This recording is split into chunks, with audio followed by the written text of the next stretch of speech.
오늘은 그 보배를 담은 질그릇, 보배를 담은 질그릇이라는 제목으로 함께 하나님 말씀 나누도록 하겠습니다. 오늘 본문 말씀은 사도 바울의 질그릇 비유 말씀이죠. 이 질그릇이란 흙이나 진흙을 구워서 만든 그릇을 말하는 것인데요. 싼 값에 사서 집에서 막 쓰는 그릇, 대충 막 쓰다가 깨져도 뭐 크게 상관 안 하는 그릇, 그런 그릇을 의미하는 거예요. 사도 바울 당시의 시대에도 인간의 연약함을 표현할 때 흔히 사용하던 그런 비유적 표현인데, 그러니까 하나님 앞에서 인간이라는 존재는 그야말로 연약하고 깨지기 쉬운 존재, 질그릇과 같은 그런 존재에 불과하다, 이런 것을 비유하고 표현하는 그런 표현입니다.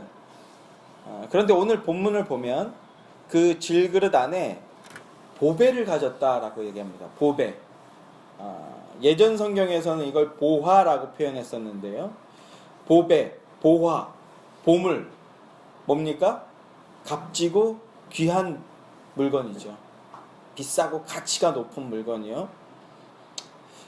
사도 바울은 값지고 귀중한 보배와 보잘것없고 하찮은 질그릇을 대조하여서 고린도 교회 성도들을 향해서, 그리고 오늘날의 모든 그리스도인들을 향해서 어떤 생명의 말씀, 교훈을 전하고 있는 겁니다. 그럼 이 시간에는 사도 바울이 전하고 있는 그 교훈이 뭔가, 우리에게 뭘 말씀하고 있는지 함께 생각해 보고자 합니다. 특별히 우리 청소년들, 그리고 우리 주일학교 어린이들을 향해서 나누고자 하는 말씀인데요. 인간을 질그릇으로 비유했을 때 예수님을 믿는 사람과 예수님을 믿지 않는 사람의 그 가장 확연한 구분이 무엇인가? 예수 믿는 사람과 예수 믿지 않는 세상 사람, 우리가 이제 예수 믿지 않는 사람들 세상 사람이라고 표현했는데, 예수의 사람과 세상 사람의 가장 확연한 구분이 뭔가 하면, 오늘 말씀의 그 4장 문맥의 결론부라고 할 수 있는 4장 16절 말씀을 보면요, 이런 말씀이 있어요. 그러므로 우리가 낙심하지 아니하노니 우리의 겉사람은 낡아지나 우리의 속사람은 날로 새로워지도다. 우리의 겉사람은 낡아지지만, 후패해지지만 우리 속사람은 날로 새로워진다, 이렇게 말씀하고 있어요. 성경 말씀은 인간에 대해서 묘사하면서 겉사람과 속사람이 있다, 이렇게 묘사하고 있거든요. 그러면서 그리스도인이란 어떤 사람이냐면 겉사람이 아닌, 겉사람을 추구하는 인생이 아닌 속사람, 내면의 것을 추구하는 인생이다, 그런 존재다, 이렇게 표현하고 있는 겁니다. 예수를 믿지 않는 사람, 즉 육신적이고 세상적인 존재들은 겉사람, 이 겉의 것을 꾸미고 겉의 것을 가꾸는데 모든 것을 거는 존재라는 거예요.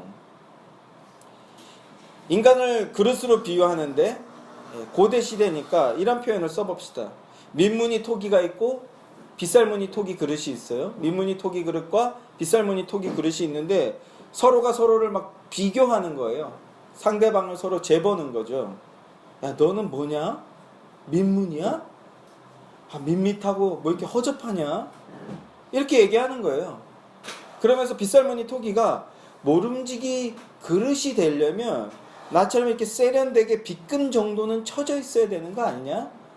진짜 허접해서 같이 못 놀겠다, 뭐 이렇게 너스레를 떨었다라고 생각을 해보자고요. 그래 봐야, 우리가 왜 웃습니까? 집값게 빗금 쳐져 있고 그래 봐야 그릇이고 토기 그릇이라는 거예요. 지가 석기시대에 아주 뭐 대단히 세련됨에 뭐 정점을 달려봤다고 해봐야, 그래봐야 원시시대의 토기 그릇 정도밖에 안 된다는 거예요. 제가 뭘 얘기하려고 하는 것이겠습니까? 세상 사람들은 겉사람, 자신의 외면을 포장하고 치장하는데 모든 걸 걸어요. 명품으로 휘어감고 온갖 스펙으로 자신을 휘어감죠. 그러나 그래봐야 한낱 인간일 뿐이라는 거예요. 지금 당장은 엄청 대단히 잘 나가는 것 같고 엄청 대단한 존재인 것 같지만, 그러나 예수님께서 재림하시면 그땐 진짜로 공평하게 심판대 앞에서 심판을 받아야 될 그런 존재라는 거예요. 그러니까 여러분 지금 겉에 사람이 굉장히 뭐 세련되고 충만하고 잘 나가는 것 같고 뭐 대단해 보여도 너무 우리 그런데 쫄 필요가 없어요. 제가 요 근래 그런 영상을 봤는데 우연찮게 이제 관련된 영상들을 하나님 항상 이거 주제와 관련된 그 영상들을 보게 하시거나 글들을 보게 해주시는 그런 은혜가 있는데 뭐 하람이나 하온이는 잘 모를 수도 있을 것 같아요. 주신이 주은이는 아예 모르고 이제 제아미도 모르지. 그러니까 당연히 2009년에 데뷔한 그 아이돌 그룹이 있어요. 그 비스트와 함께 쌍벽을 이루던 그 비가 프로듀싱해서 그걸로 유명했던 그 엠블랙이라는 그 아이돌 그룹이 있었죠. 이제 완전 옛날 그룹이 됐는데 그 사람들도 한물 간 그룹이 있는데 그 멤버 중에 미르라는 아이가 있어요. 미르가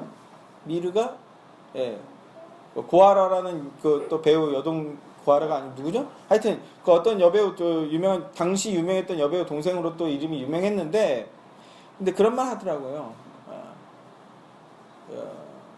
자기처럼 완전 A급 연예인들은 그 연예인병에 안 걸리는데 자기들처럼 어중간하게 그 히트한 유명해진 연예인들은 100% 연예인병, 왕자병에 걸린다. 왜? 모두 다 자기를 우러러 봐주고 모두 다 자기를 그 괜찮은 사람으로 봐주고 그리고 다 자기를 챙겨주고 다 자기를 따라주고 뭘 해도 그 다들 오케이 해주고 그러니까 자기가 진짜 왕이 된 줄 알고 연예인병에 걸린다는 거예요. 자기도 그래서 심각하게 연예인병에 걸렸었노라. 그래서 하는 말 중에 하나가 자기는 사실은 명품을 좋아하지도 않고 잘 알지도 못하는데 근데 자기의 유명세에 비추어서 이 정도 옷은 이 정도 뭐 장신구들은 착용해 줘야 될 것 같아서 뭔지도 잘 모르고 그냥 쫓아서 막 비싼 옷 입고 비싼 거 장신구 차고 다녔다라는 거예요. 그런데 어느 날 눈을 뜨고 보니 정신을 차려 보니까 자기 주변에 아무도 없더라. 친구고 동료고 아무도 없더라. 그냥 연예인병에 걸렸다는 확실한 증거는 만나는 사람마다 옳은 소리 하는 거예요. 입 바른 소리 하는 거죠. 야, 너는 옷을 그렇게 입고 다니냐? 너는 무슨 토기 그릇이 명색이 토기 그릇이 민문이냐? 하다못해 점 하나도 없냐? 빗금 정도는 쳐져 있어야지. 이런 식으로 만나는 사람마다 옳은 소리 하고 다니고 입 바른 소리 하고 다니고 그랬다라는 거예요. 그러면서 어깨에 속된 말로 이제 요즘 훅가시라고 하는데 요즘 그러나? 하여튼 예. 근데 어깨에 이만큼 뻥이 들어갔다는 거죠. 근데 정신을 차려보니까 자기 곁에 아무도 없더라. 그래서 지금 그 인터뷰를 하는 영상에서도 보면요. 유튜브 하더라고. 유튜브. 다들 이제 애매모호한들 유튜브 가서 유튜버들은 또 먹고 살기 힘들어지게 이렇게 해놓고 있는데 하여튼 유튜버 옷이 그냥 10,000원짜리 티셔츠. 왜? 나라는 존재로 충분하다라는 거예요. 명품으로 휘어감지 않아도. 어렸을 때는 그게 그 연예인으로 잘 나갈 때 그게 대단히 부러워 보이고 그래야만 더 잘 나갈 것 같이 생각했는데 아니더라는 거죠. 정작 인류 연예인들 뭐 윤호나 이런 사람들은 왕자병이 절대로 없더라는 거예요. 고세 옷 입고 다니고. 뭘 얘기하려고 하는 겁니까? 지금 당장은 그 겉에 사람이 뭔가 대단히 휘황찬란하게 휘어감겨져 있으니까 엄청 잘나 보이고 잘나는 것 같지만 잘 나가는 것 같지만 그러나 예수님 앞에 서면 예수님이 재림하여서 하나님의 심판대 앞에 서면 다 심판의 대상이라는 거예요. 예수 있으면 천국, 예수 없으면 지옥. 이 사실, 이 진리를 깨닫게 되는 게 은혜 받음의 시작이라는 겁니다. 욥기서에서도 보면요. 32장 8절 말씀에 사람의 속에는 영이 있고 전능자의 숨결이 사람에게 깨달음을 주시나니 우리가 겉에 사람 겉에 세상적인 학문, 세상적인 가르침으로 막 우리의 세상적인 어떤 사상이나 진리로 우리를 막 변화시켜 보려고 하지만 그런 걸로는 우리를 변화시키지 못한다는 거예요. 오직 우리는 속의 사람, 속에 영이 있는 존재들인데 그 영의 숨결, 푸뉴마 이게 들어와야 진짜 깨달음을 얻게 된다는 거죠. 속사람을 향해 역사하시는 성령님의 역사로 진리가 무엇인지 깨닫게 되는 것, 참 생명의 진리가 뭔지 깨닫게 되는 것, 이게 은혜라는 겁니다. 그런 은혜의 역사를 맛보시는 예수의 교회 여러분들 되시기를 주님의 이름으로 기원합니다. 자, 그런데 겉사람의 충만을 추구하는 인생들의 가장 큰 문제가 뭘까요? 다시 비유를 들어보자고요. 내가 그릇이에요. 그릇으로 다시 비유를 하는데 딱 그릇이 이렇게 막 진열장에서 뽐을 내고 있는데 이렇게 얘기하는 거예요. 그 그릇이 야 내가 그냥 그릇으로 보이냐? 내가 누군지 알아? 내가 그냥 그릇이 아니라 나는 본 차이나야. 뭐예요? 백화점에서 파는 명품 그릇이라는 거죠. 나는 그냥 너네들 같은 그냥 그릇이 아니야. 명품 그릇이야 나는. 막 이렇게 막 그 본차이나 보면 반짝반짝 빛나잖아요. 막 빛을 막 발하고 있는 거예요. 그런데 옆에서 이 말을 잔잔히 듣고 있던 어떤 항아리가 나타나서 항아리가 이야기합니다. 백화점? 명품? 나는 명인이 만든 도자기야. 도자기. 그릇 정도가 까불고 그래. 어디 도자기 앞에서 그냥 본차이나 웃기고 있어. 그래봐야 네가 비싸봐야 뭐 본차이나 한 10만 원 하나요? 뭐 제가 아니에요? 그러니까 우리가 본차이나를 쳐다도 못 보는 인생들인데 그래봐야 네가 뭐 한 10만 원 100만 원 하냐? 뭐 여기 그 육화인가 어디 갔을 때 제가 컵에 꽂혀 있잖아요. 컵 딱 이거 좀 마음에 든다 집었더니 4만 원 하더라고요. 그래서 마누라가 막 눈총을 막 주고 그래서 얼른 내려놓고 했는데 살려고 한 게 아니에요. 저는 그냥 이뻐서 들어보는 건데 커피잔 하나가 4만 원이야. 아무튼 근데 막 도자기가 비웃는 거야. 그래봐야 뭐 나는 장인이 빚은 도자기야. 그런데 이 모든 대화를 옆에서 듣고 있던 그 누리끼리한 항아리 하나가 쓱 나와서 얘기하는 거예요. 네가 명인이 만든 도자기야? 근데 내가 누군지 알아? 나 고려청자야. 막 이러면 어떻게 되는 겁니까? 명인이 만든 항아리 도자기라도 도자기 항아리라도 그냥 깨갱하는 거죠. 찍소리도 못하고 옆으로 그냥 옆으로 뭐예요? 옛날에는 그러면 옆으로 짜져 있어 뭐 이런 비속어도 그냥 옆으로 찌그러져 있는 거예요. 제가 뭘 얘기하려고 하는 겁니까? 이것도 이게 바로 겉사람을 추구하는 인생들의 한계이자 말로라는 거예요. 비교 의식을 통해서 상대적 우위를 누리지만 또 비교하고 또 비교하면 더 센 게 나오고 더 센 게 나오고 더 새로운 게 나오면요 결국은 계속해서 지는 게임을 하는 거예요. 제로섬 게임을 하는 거예요. 결국은요 겉사람을 추구하는 인생들의 끝은 뭐냐 하면 패배의식과 열등의식에 쌓이게 된다라는 거예요. 내가 40평 아파트에 사는데 50평 아파트 가진 사람 보면 부러워하는 거예요. 저희도 이사가고 얼마나 집이 흡족합니까? 김경미 성도님도 집이 얼마나 깔끔하고 좋아요? 근데 저희가 우리 성도 집에 갔을 때 얼마나 배 아팠어요. 집이 새 거고 막 내부 공간도 너무 잘 나오고 막 거기 사는 사람도 젊어. 얼마나 배 아파. 이런 식이라는 거예요. 비교하다 보면요 결국은 배 아프고 내가 진 것 같고 열등의식에 쌓이게 된다는 거예요. 이게 바로 겉사람을 추구하는 인생의 말로라는 거예요. 결국은 패배의식과 열등의식에 쌓이게 된다는 거예요.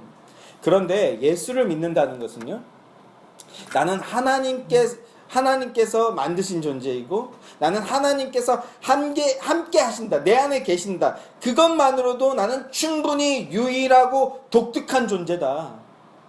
하나님이 나와 함께 하시기에 나라는 존재는 존재 그 자체로 특별한 존재다라는 의식을 갖는 자들이 바로 예수 믿는 자들이라는 거예요. 그게 바로 그리스도인이라는 거예요. 그 의식으로 더욱더 충만해지는 거. 그래서 누가 가진 게 안 부럽진 않지만 그거에 목숨은 걸지 않게 되는 거예요. 능력이 있으면 가지시기 원해요. 그러나 그거를 갖기 위해서 목숨을 거는 인생은 아니라는 거예요. 여러분 우리는 하나님께서 하나님의 영광을 심어 놓으신 그런 존재들이에요. 하나님의 영광이 심겨진 귀하고 복된 존재들이라는 겁니다. 하나님께서 우리를 향해서 너는 내 거야. 하나님께서 우리를 향해서 너는 내 사랑이야. 너는 내 거고 내 사랑이고 너는 내 자녀야. 이렇게 말씀하시는 그런 특별한 존재라고요. 이 사실만으로도 그 기쁨과 행복을 누리는 진실하고 복된 성도들이 되시길 원합니다. 그럴 때 우리는 비로소 하나님께서 나를 통해서 원하는 삶이 무엇인지 비로소 진지하게 고민할 수 있게 되는 거예요. 그때 비로소 우리는 진지하게 성찰하며 나갈 수 있게 되는 겁니다. 우리는 비로소 인생의 참된 비전을 품을 수 있게 되고요. 진리를 향해 걸음을 내디딜 수 있게 되는 거예요. 당당하게, 담대하고 당당하게 진리를 향한 삶, 그 삶을 나갈 수 있게 되는 거라고요. 하나님의 동행하심 가운데 속사람의 강건을 누리며 기쁨으로 믿음의 인생을 향해서 전진해 나가는 귀하고 복된 그리스도인들이 되시기를 주님의 이름으로 간절히 소망합니다. 자, 질그릇은 연약하고 보잘것없는 인생이라는 것을 비유한다고 말씀을 드렸어요. 하나님 앞에서 인간은요, 질그릇에 불과하다고요. 툭 치면 깨져버리는 거예요. 툭 치면 깨져버리는 거예요. 그렇게 툭 치면 깨져버리는 질그릇처럼 약한 존재가 바로 인간입니다. 우리라고요. 하나님 앞에서 자신의 약함과 그 부족함을 고백하고 겸손하게 하나님께서 긍휼히 여겨주실 것을 간구하는 신앙. 하나님께 저는 하나님의 은혜와 하나님의 공급하심이 너무너무 필요합니다. 이렇게 고백하는 신앙, 그게 참된 신앙이고요. 그게 진짜 성숙한 신앙입니다. 인간의 한계를 인식하고 겸손히 하나님 저는 그저 질그릇 같은 존재입니다 라고 고백하는 신앙, 이게 진짜 성숙한 신앙이라고요. 그런데 이 질그릇의 진정한 가치가 결정되는 순간은 따로 있습니다. 그 그릇 안에 무엇이 담겨 있는가에 따라서 그릇에 대한 대우나 가치가 완전히 바뀔 수 있어요. 그 그릇 안에 어떤 것이 담겨 있는가. 그릇 안에 어떤 그릇이 있는데 그 그릇 안에 밥이 담겨 있으면요, 그건 무슨 그릇입니까? 밥그릇이 되는 거죠. 그 그릇 안에 보들보들하게 익은 면과 함께 그 다음에 뜨뜻하고 색감 좋은 양념이 얹어져 있어요. 그러면 그 그릇은요, 뭐가 되는 겁니까? 파스타 그릇이 되는 거죠. 그런데 그 그릇 안에 소변이 담겨 있으면요, 요강이 되는 거죠. 요강 뭔지 알아요? 요강? 알아요? 몰라요? 훌륭합니다. 예전에는 요강 많이 썼잖아요. 예전에 화장실이 집 안에 있지 않고 밖에 있었어요. 그래서 밤에 춥거나 혹은 무서워, 혹은 귀찮아, 그러면 밤에 자다가 그 소변이 마려울 때 머릿맡에다 엄마가 이렇게 요강이라 그래서 항아리 같은 걸 다 갖다 놔주는 거예요. 그럼 아이가 자다 깨서 거기에다 막 쉬를 하는 거죠. 그릇 안에 소변이 담기면 그건 요강이에요. 한동안 그 어떤 대중문화에서 유행했던 게, 외국 사람들이 우리나라에 오면 그 요강을 보고 이 귀한 항아리는 뭡니까? 막 그러고 막 쓰다듬고 안고 막 이러는 컨텐츠들 많이 보셨잖아요. 또 이 항아리 안에 있는 물이 이게 뭡니까? 할렐루야 막 벌컥벌컥 먹고 막 이런 것도 있었잖아요. 그러면 뭐 안 돼! 막 이러고 막 그런 일들이 있었잖아요. 예전에 문화 콘텐츠 중에. 귀한 그 서양에서 온 사람들이 이게 귀한 항아리인 줄 알았는데 그 안에 소변 담겨 있으면 그게 요강이고, 그럼 더 이상 그 항아리를 귀하게 여기지 않게 되는 거예요. 또 그 안에 뭐 더 추잡하면 똥 들어있으면요, 똥그릇이고, 그러면 혐오스러운 것이 되는 거죠. 혐오적인 것이 되는 거예요. 또 그 그릇 안에 담배꽁초가 담겨 있다면요, 그 그릇이 아무리 비싸고 귀한 그릇이라고 해도 그 안에 담배꽁초 들어가 있으면요, 담배 피는 거, 다시 한번 말씀드리는데 담배 피는 거 좋아요. 취향이고 뭐 기호식품이 존중해 줄 수 있는데, 근데 담배 피는 사람들 보면요, 하나같이 이렇게 담배 피면서 하나님 할렐루야, 이렇게 귀한 것을 우리에게 주시니 얼마나 감사한지요, 막 기쁨에 충만하고 더 예배하기 소망하는 사람 보셨어요? 담배 피면요, 이렇게 욕 존나 짜증나네 하면서 왜 이렇게 침을 뱉어? 저도 잠깐 담배 펴본 적이 있지만 굳이 침을 뱉을 이유가 없는데, 근데 담배를 피워보면요, 침이 나와요. 그러면 이렇게 막 뱉죠. 그 재떨이 안에 보면요, 담배 찌꺼기하고 담배 꽁초하고 그 다음에 그 담배가 떡져 있어. 왜? 그 침을 뱉어놔가지고 이게 떡져 있잖아요. 그 명품 본차이나에다가 그 담배 꽁초 쌓아도 보세요. 그러면 본차이나 비싼 거 너무 좋아 막 이래요. 그냥 재떨이지. 예전에 그런 얘기가 있었어요. 목사님 목사들 회의하는데 부교육자 하나가 담임 목사님 승질을 건드렸나 봐. 그래갖고 담임 목사님이 열받아갖고, 예전에 그런 일들 막 욕하고 때리고 그런 목사님들이 진짜 있었나 봐. 어떤 목사님은 열받았는지 부교육자한테 재떨이 던졌다고 막. 이게 무슨 말인지, 이게 진짜인지 가짜인지 모르겠어요. 아무튼 아무리 귀한 그릇이라고 해도 예, 담배 들어있으면 재떨이에요. 그냥 그릇이라는 표현도 안 쓰죠. 그냥. 그런데 아무리 싸구려 그릇이라고 해도 그 안에 돈이 담겨 있으면요, 어떻게 되는 겁니까? 저금통 되는 거죠. 저금통. 예. 그 안에 보물이 담겨 있다고 한다면요, 예, 그것은요 보물상자, 보물통이 되는 겁니다. 보물통. 네.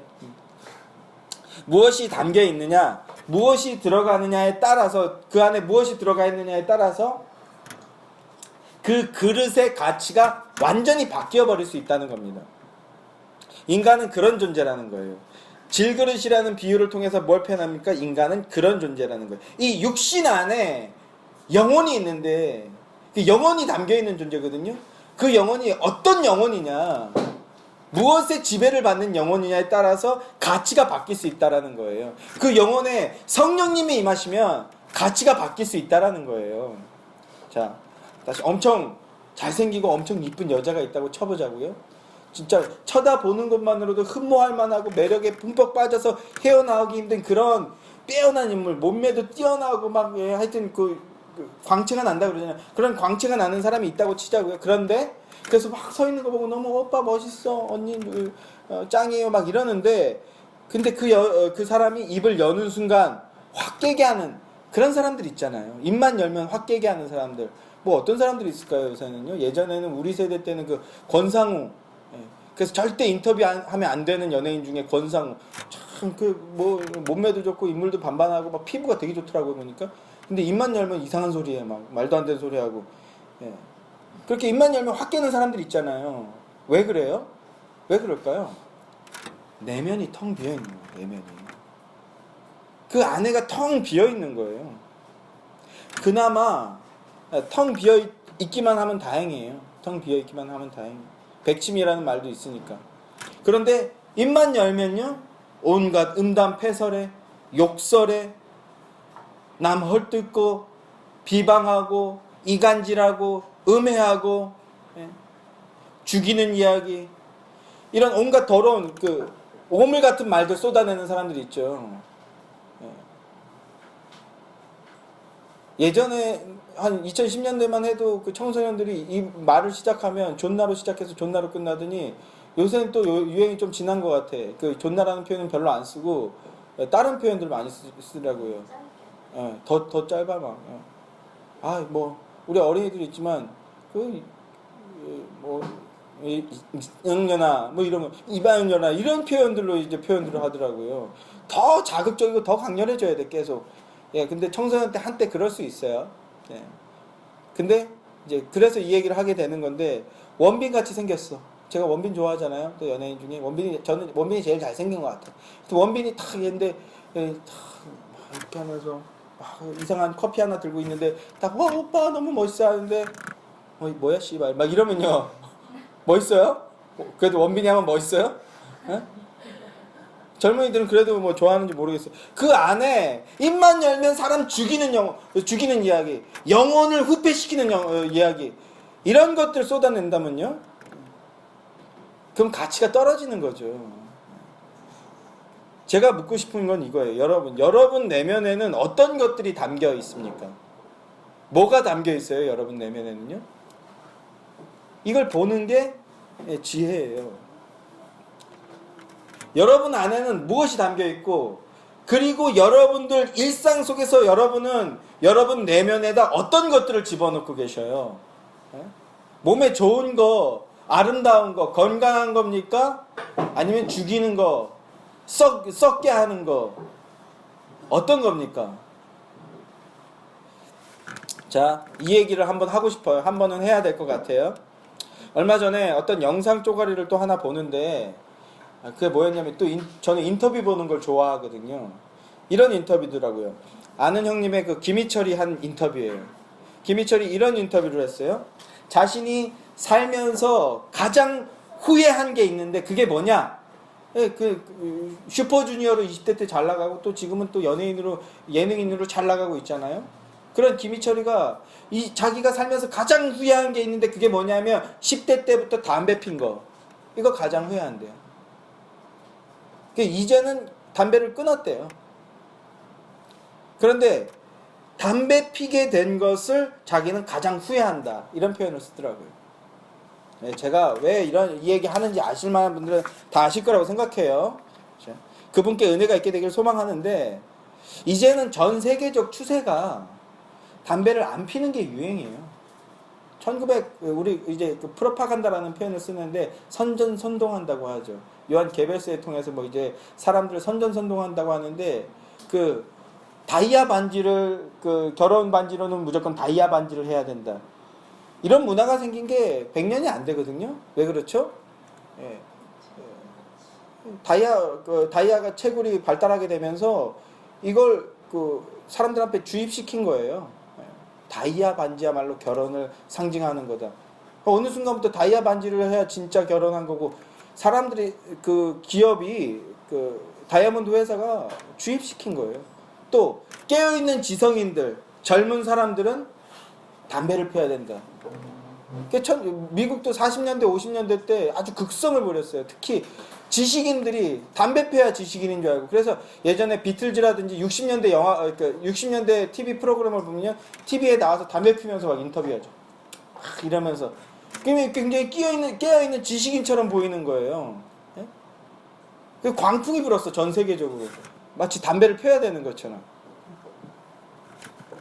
그런데 이제 이게 한 세대가 지나가면서 유행으로서는 끝이 난 것 같아요.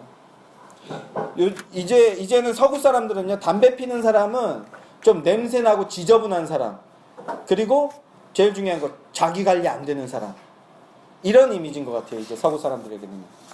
유독 지금 한국과 중국만 흡연율이 높아요. 특히 한국은요, 여성 흡연율이 굉장히 높아요. 제가 96년도에 압구정동에서 편의점에 알바를 했는데, 한 6개월 정도 편의점 알바를 했는데, 아침에 손님이, 심야 알바인데, 이제 마감하기 전에 한 7시쯤 되면 아침에 여자 손님이 굉장히 많아요. 희한하게. 그 출근하느라고 바쁜데, 그 손님들이 딱 그 시간에만 와. 왜? 사람들 없을 때. 어떤 손님이 여자 손님들, 담배 사가느라고. 그때까지만 해도, 지금도 약간 그런데 창피하니까 사람들 없을 때. 근데 그래서 아침에 여자 손님들이 엄청 많아요. 담배 사가는 여자 손님들. 여성 흡연율이 되게 높은데, 그런데 이제 유행이, 남자들은 오히려 그 담배 안 피면 이 사람 자기 관리가 잘 되는 사람이구나, 이 사람 좀 뭔가를 하는 사람이구나, 이런 이미지가 있어요. 그래서 담배 피냐고 물었을 때 오히려 나 안 핀다고. 얼마 전에도 저도 회사에서 그 건강검진이 나왔는데, 그 술, 흡연 뭐 이런 거 있는데 다 쓸 게 없어. 다 X. 그러니까 의사랑 상담할 것도 없어. 뭐 얼마 됐어요? 통과. 저는 좀 더 해줬으면 좋겠는데 그냥 한 1분 몇 개 물어보고 끝이야. 근데 그 옆에 우울증이 있어요, 복용하는 약이 있어요, 얼마나, 그리고는 뻔한 소리지만 술 많이 먹으면 그 혈압이 올라, 뭐 이런 얘기 하는데, 나도 상담 좀 더 해주지. 근데 할 게 없어. 김희철이 이제 뭐예요? 지금 예능인으로서 잘 나가고 있잖아요. 이걸 유지하려고 하니까 담배가 걸리더라는 거예요. 마찬가지죠. 유재석, 강호동 이렇게 잘 나가는 연예인들, 인류 연예인들 보면요, 전부 다 금연했다고 얘기해요. 담배 안 핀 지 한 10년 됐다. 연예인들뿐만 아니라 사회 각 분야의 인류를 달리고 있는 사람들은요, 제가 본 인터뷰들, 저는 인터뷰 보는 걸 굉장히 좋아하기 때문에 그런 것들을 좀 꼼꼼히 보는데, 제가 본 사람들은요, 다 금연하는 사람이에요. 금연하거나 담배 끊고 있다, 이렇게 얘기하더라고요.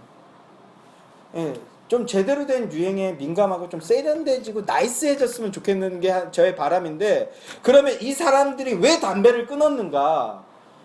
끊어야지 하는 사람은요, 절대 담배 못 끊어요. 아시죠? 매해 1월만 되면요, 담배 탁 부러뜨리면서 내가 올해는 금연한다, 이렇게 선언하시는 분들 절대 담배 못 끊어요. 오히려 그런 사람들 보면, 이 사람은 진짜 담배를, 애연가라고 하죠. 정말 담배를 사랑하는구나. 평생 그렇게 피다가 일찍 죽어라.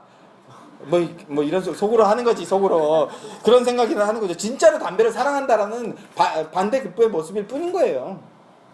그러면 진짜 금연에 성공한 사람은 어떤 사람인가? 이 얘기를 하려고 한 거예요.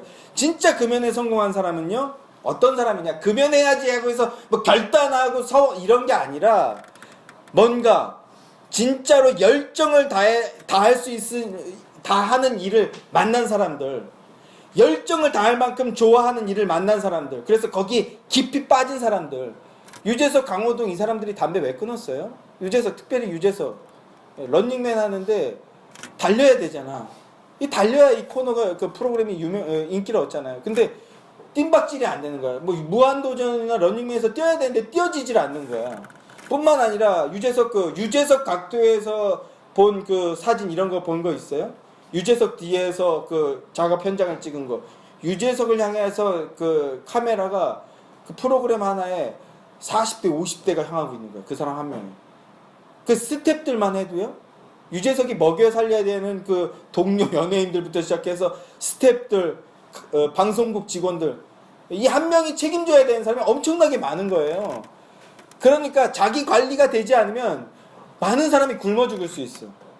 이걸 깨달으니까 담배부터 끊게 되더라는 거예요. 그게 유재석의 고백이에요. 강호동의 고백이에요.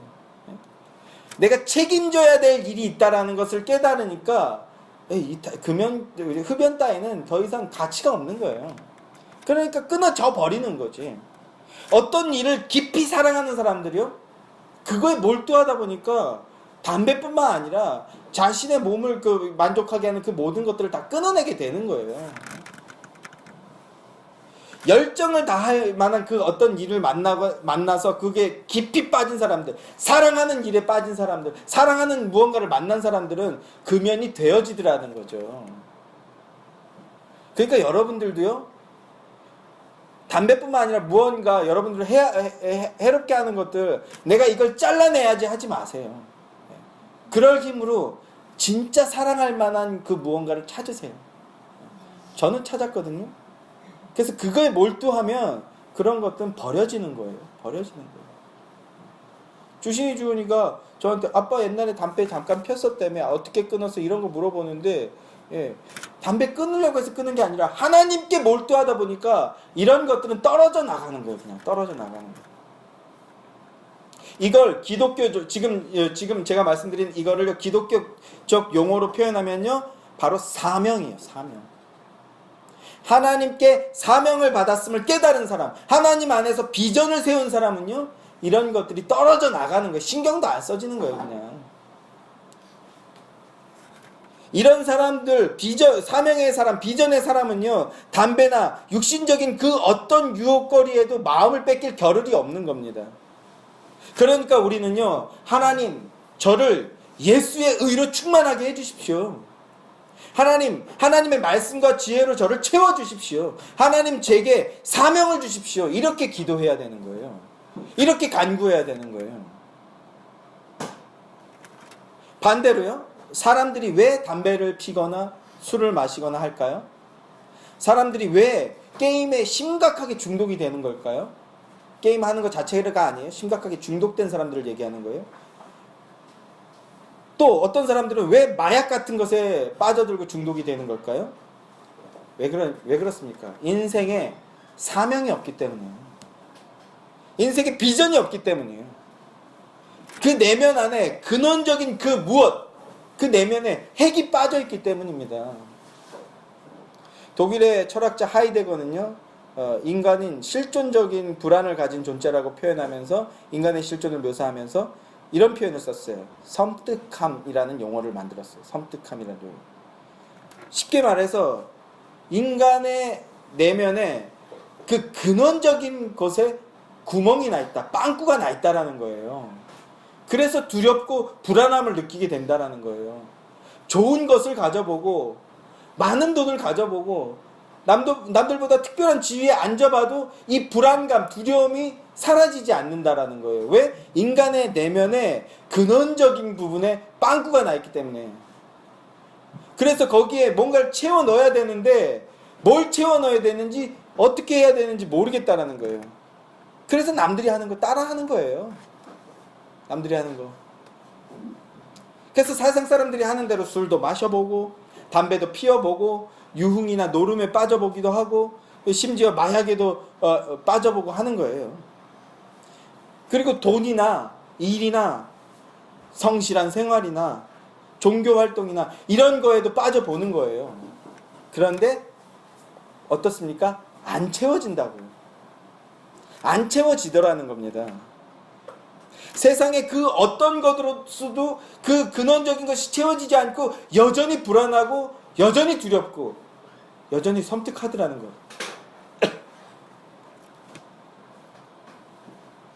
이게 인간의 실존적인 본능이고 인류의 역사는 이것을 채우기 위한 투쟁의 역사라고 해도 과언이 아닌 겁니다.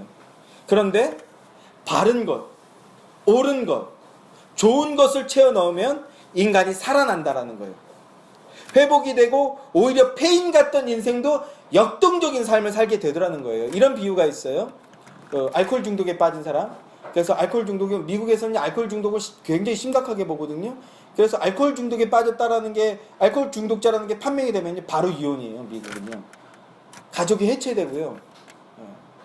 그래서 재산도 뺏기고 쓸쓸하게 사는 사람들이 꽤 많은데 어떤 사람도 알코올 중독에 빠진 거예요. 그런데 어떻게 해서든지 이 중독에서 빠져나오기 위해서 그래서 가족도 회복하고 자신의 삶을 회복하기를 원했어요. 그래서 알코올 중독자들 클리닉에도 다녀보고 그래서 자신의 병을 고쳤다고 생각했는데 사회로 이제 복귀하는 거죠. 그래서 알코올 중독 클리닉을 다니고 하면서 그런데 길을 가는데 또 저기 술집이 보이는 거예요. 그러니까 손이 떨리면서 술을 막 마시고 싶어지더래요. 그런데 그렇게 되면 어떻게 될지 이제 자신이 뻔히 알잖아요. 그래서 어떻게 했느냐? 갑자기 술이 막 그 간판만 봤을 뿐인데 눈이 범죄하게 하는 거거든요. 그래서 그 사람이 어떻게 했느냐? 근처에 있던 편의점으로 들어가서 우유 뭐 2리터짜리를 사는 거예요. 뭐 이런 거 있죠. 그 2리터짜리를 사서 그냥 막 불컥불컥 마셔버렸어요. 목구멍까지 차서 그냥 거의 토할 정도로 그냥 우유를 마셔버렸대요. 우유를 꽉 채워 넣어버렸더니 술 생각이 하나도 안 나더래요. 어떤 의미인지 아시겠죠? 그 안에 우유를 채워 넣어버렸더니 술 생각은 뭐야 그냥 막 토할까봐 그냥. 굉장히 인사이트 있는 예화라고 생각해요. 우리가 그 자꾸 더러운 것들, 나쁜 것들이 우리를 우리는 왜 그런 짓에 빠집니까? 그게 재밌거든. 그게 좋거든요. 그 죄가 우리를 즐겁게 해주거든요. 그래서 우리는 또 실수하고 죄를 짓고 하는데 그런데 하나님의 말씀을 채워 넣어버리면 그런 게 들어올 틈이 없다라는 거예요. 하나님의 은혜로 하나님의 사랑으로 채워버리면 그런 게 들어올 틈이 없다라는 거예요. 아이들 그 성상담하는 구성애 씨도 이런 표현을 하죠. 아이들이 심각하게 야동에 빠진 청소년들을 향해서 부모님들에게 조언하는 거예요. 이 아이들이 어떻게 하면 그 어떤 그 야동이나 이런 것들 그런 것들의 음란물에 중독되지 않으려면 어떻게 해야 됩니까? 아이들한테 어려서부터 좋은 책을 알려주고 등산이나 좋은 스포츠들을 알려줘라.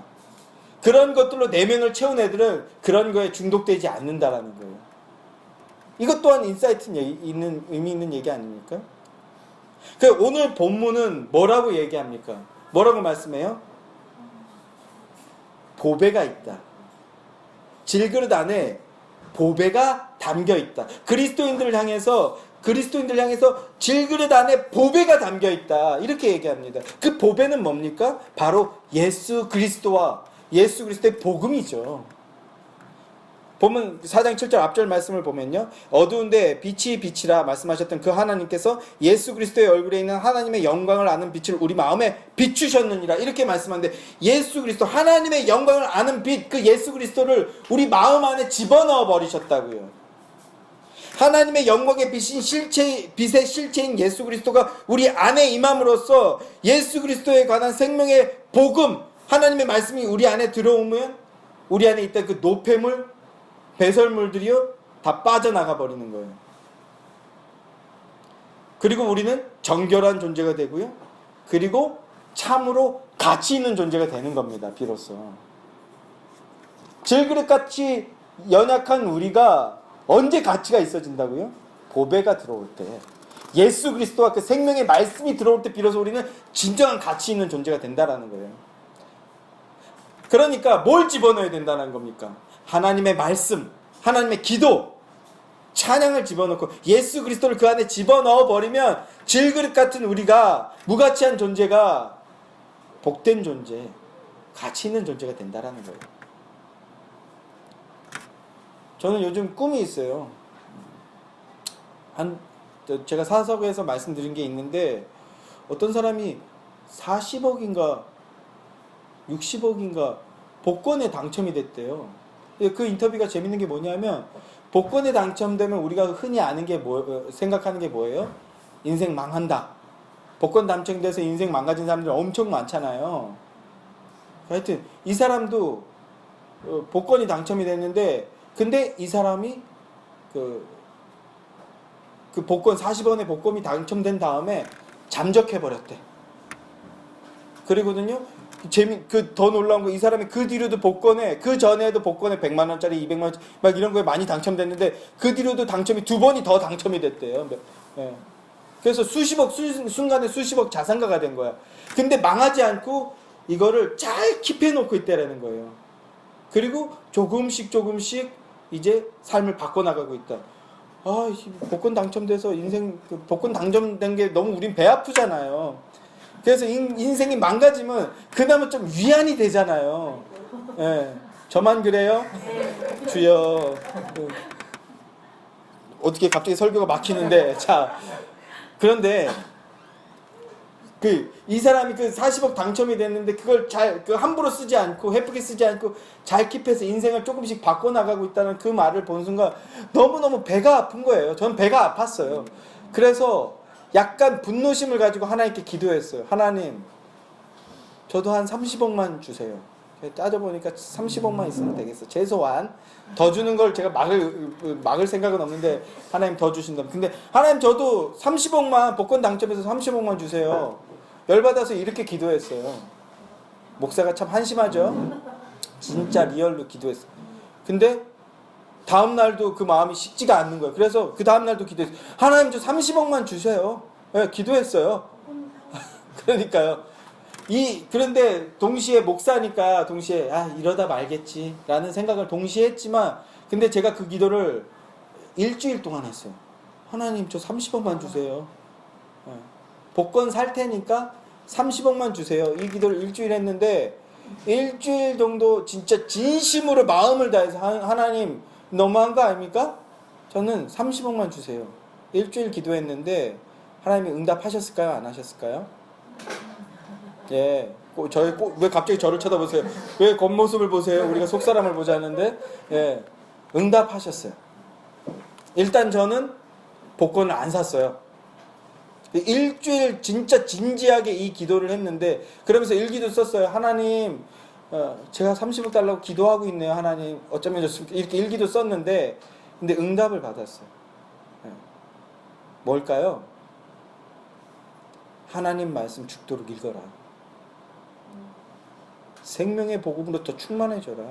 좀 더 정확하게 얘기하면 성경 말씀 읽어라. 근데 진짜 응답받은 것처럼 머리가 확 시원해지는 거예요. 그러면서 꿈을 꾸기 시작했어요. 그래서 제가 한동안 여러분들 이제 그게 첫 번째 단계였는데 여러분과 꿈에 대해서 나누는 그 설문 형식을 통해서 꿈에 대해서 나누고 하지 않았습니까? 저 역시도 그때 그 즈음부터 해서 저도 계속해서 선명하게 구체적으로 꿈을 꾸기 위해서 안간힘을 쓰고 있었거든요. 구체적이고 선명한 비전을 제시해달라고 꿈꾸고 기도하고 있었거든요. 그런데 여러분들과도 그런 걸 나눴지만 저의 꿈이 점점 더 구체적이고 선명해지는 거예요. 그게 은혜죠.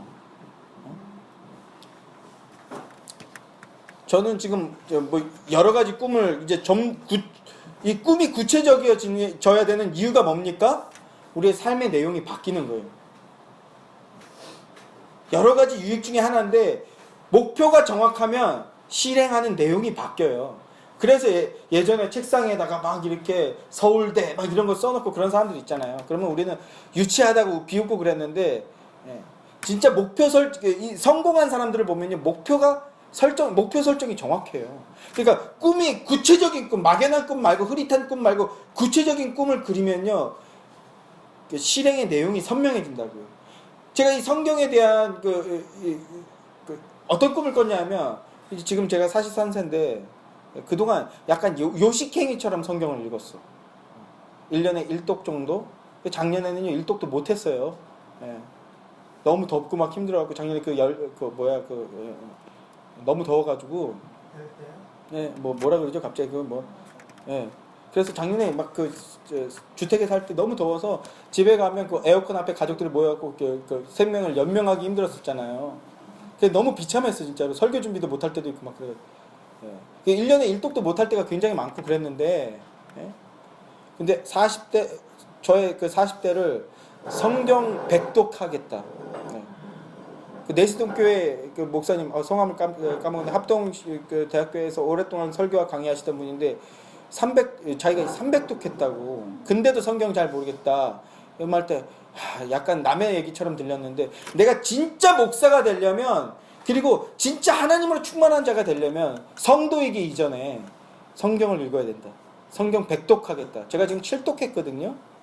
그러니까 예, 지금 집에 가면 그냥 죽기 살기로 성경 읽어요. 근데 그 자체가 너무 좋아. 그 자체가. 이렇게 1시간 그냥 따다다다닥 지금 소리내서 읽거든요. 왜냐면 저도 읽기 힘든 성경 구절이 훨씬 더 많아요. 안 읽히는 구절이 더 많아요. 1시간 정도 이렇게 퇴근하고 와서 씻고 1시간 정도 성경 읽으면 여기 위에서 막 열이 올라와요. 소리를 내서 그런지 성경을 막 뇌에다가 억지로 집어여서 그런지 뒷골에 막 열이 나 지금. 그럼 막 이렇게 찬물로 때리면서 성경 백독하고 저의 40대 때 그리고 고전 인문학 200권 독파하기. 여러 가지 꿈들 중에 저의 꿈 중에 하나인데 이지성 작가의 리딩으로 리드하라 이 책을 보면 이런 말이 있어요. 인문 고전을 읽는다는 것은 단순히 책을 읽고 지식을 습득하는 게 아니라 천재의 두뇌에 직접 접속하는 것이다. 그럼으로써 우리의 두뇌도 천재적으로 변화하게 된다라는 거예요. 저는 이 말이 너무 좋더라고요. 인문 고전을 읽어서 나도 내 자체를 천재적으로 바꿔버려야 되겠다. 뿐만 아니라 우리가 성경을 읽는다는 것은 하나님과 접속하는 것이거든요. 뇌 자체가 하나님의 뇌로, 하나님이 뇌가 없으신 분이지만 완전히 그냥 변화되게 하겠다. 이런 꿈을 꾸고 있는 거예요. 저에게 꼭 알맞는 이런 말씀들과 마음들과 글들을 주시니까 얼마나 감사한지 몰라요. 저는요 이런 꿈을 꾸면서 지금 성경을 죽기 살기로 읽고 있는데 그러면서 주중에 일하면서 생활하면서 무시로 기도하고 있어요. 어떤 기도를 하냐면 마음속으로 하나님 우리 아이들 우리 하람이 하온이 주신이 주은이 재함이 이 아이들의 마음과 내가 하나님 안에서 천재적으로 완전히 바뀌어지게 해주십시오.